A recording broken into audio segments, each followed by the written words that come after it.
Natatakot ka bang mag-drawing? Hindi ka ba makapagsimula? Iniisip mo ba na pangit ang mga drawing mo? Naalala ko noong mga 5 or 6 years old ako, sobrang tuwang-tuwa akong mag-drawing.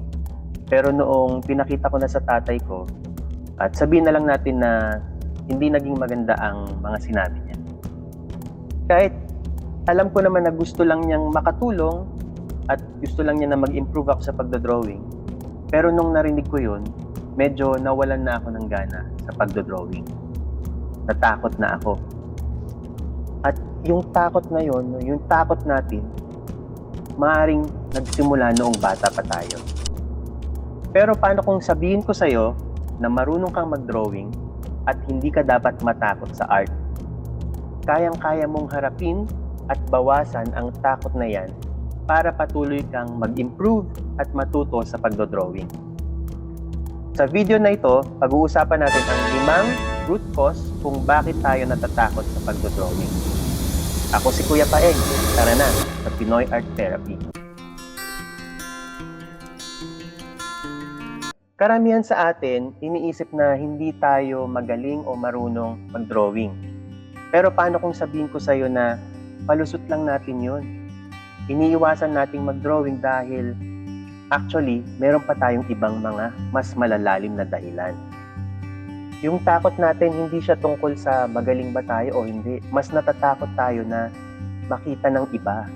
Natatakot tayong ma-expose. Noong bata pa tayo, tinuruan tayo na kapag nagkamali tayo, palpak ka. Konting pagkakamali lang, palpak na kaagad. Iniisip natin na yung drawing ay huhusgahan tayo ng iba. Hindi natin iniisip na nagdo-drawing tayo para sa sarili natin. Ini-internalize natin na may mali sa atin. O napalpak tayo, kahit kaunti lang yung pagkakamali natin. Kaya ang root cause number 1 natin ay, we internalize that there is something wrong with us kahit wala naman talagang mali o palpak sa atin. Pero saan nga ba nagsimula ang pag-i-internalize na ito? Mukhang malayong panahon pa ang uugatin natin at mas personal pa ang hahalukayin natin. Alalahanin natin noong mga bata pa tayo at napakasaya ng pakiramdam ng pagdodrawing. Pero biglang nagbago. Yung dating pinupuri ka, biglang ngayon kinukumpara ka na. Sinasabi nila, tingnan mo yung sa kanya, mas maganda kaysa sa'yo. Yung ibang mga naging guro natin o naging yung mga adult sa buhay natin, biglang kinikriticize na yung creativity natin. At siguro dahil pinagtawanan tayo, kaya tumigil na tayo sa pagdodrawing. Parang naging katumbas ng pagdodrawing ang panganib. Natatakot tayo, kaya pinoprotektahan natin yung sarili natin.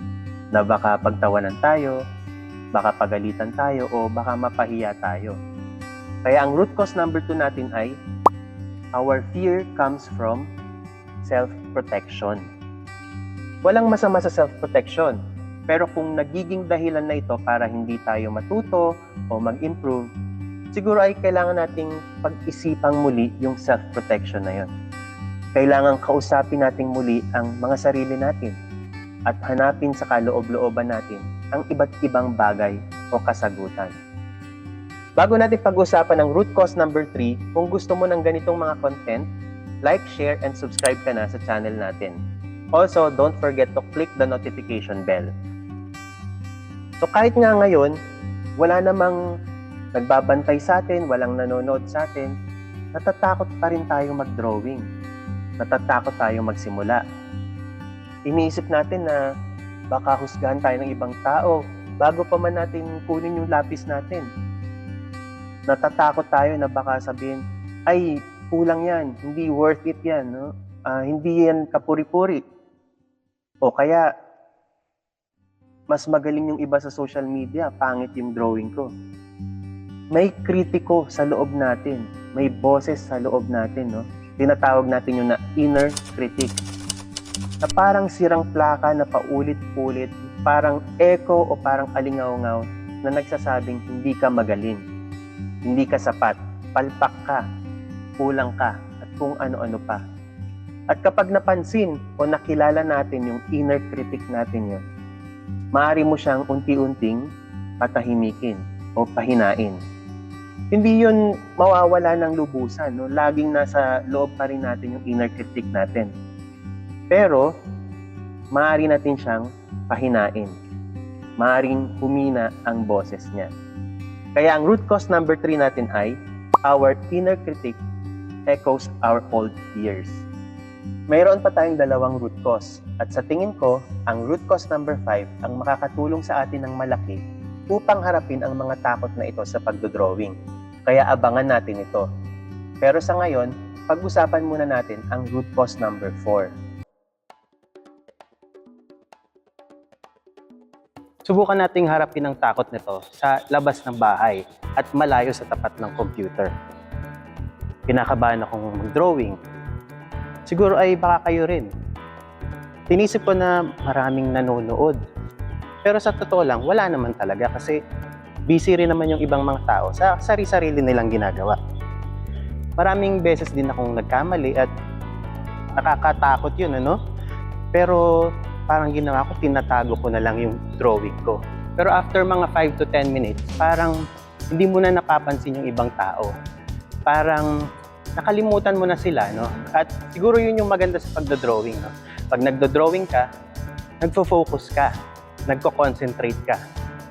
Parang hindi mo na napapansin yung nasa paligid mo, parang nasa-shut out na sila. Kaya ang root cause number 4 natin ay we are afraid of being judged by the public. Kung nalilito ka pa o kung di mo pa alam kung saan magsisimula sa pagdodrawing, huwag kang mag-alala dahil meron tayong playlist na ilalagay dito sa screen, no? At sa playlist na yan, bine-breakdown natin sa pinakasimpleng paraan kung paano ba talaga magsimula mag-drawing. Kaya huwag kayong mag-alala, matututo at mag-i-improve tayong lahat.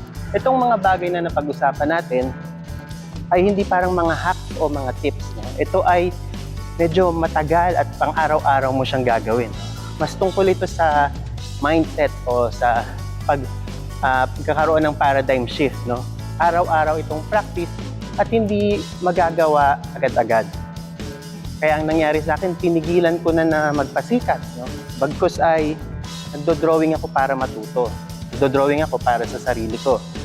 Hindi ko na hinuhusgahan yung drawing ko at hindi na ako nagpapasikat sa iba. O kahit pangit ang drawing ko, okay lang, sineselebrate ko pa rin, no? Pinagpapasalamat ko pa rin na at least kaya kong mag-drawing, kaya kong kumilos, at kaya kong gumawa ng art, no? So, hindi tayo magiging mahusay sa maiksing panahon lang. Pero hopefully, sa mga bagay na napag-usapan natin, no, hopefully mag-i-improve tayo, no? At unti-unti mababawasan yung takot natin sa paggawa ng art, no? Kaya ang root cause number 5 natin ay fear comes from wanting immediate success. Dapat ay makontento tayo sa mabagal, dahan-dahan at unti-unting pag-unlad. Doon mo masasabi na pinagpaguran at pinaghirapan mo ito. Kaya ito ang hamon sa atin. Kung natatakot ka sa pagdodrawing, kumuha ka lang ng lapis at papel at simulan mo sa maliit na bagay. Kahit magulo o makalat, huwag mong husgahan kung maganda o pangit. Bagkus ay damhin mo lang kung gaano ito kasaya. Damhin mo kung gaano ito ka-relaxing. Damhin mo ang katahimikan. Damhin mo ang kapayapaan. Don't forget to like, share, and subscribe. Also, click the notification bell. Okay, hanggang dito na lang muna ang video natin. Magkita tayo sa susunod mong obra.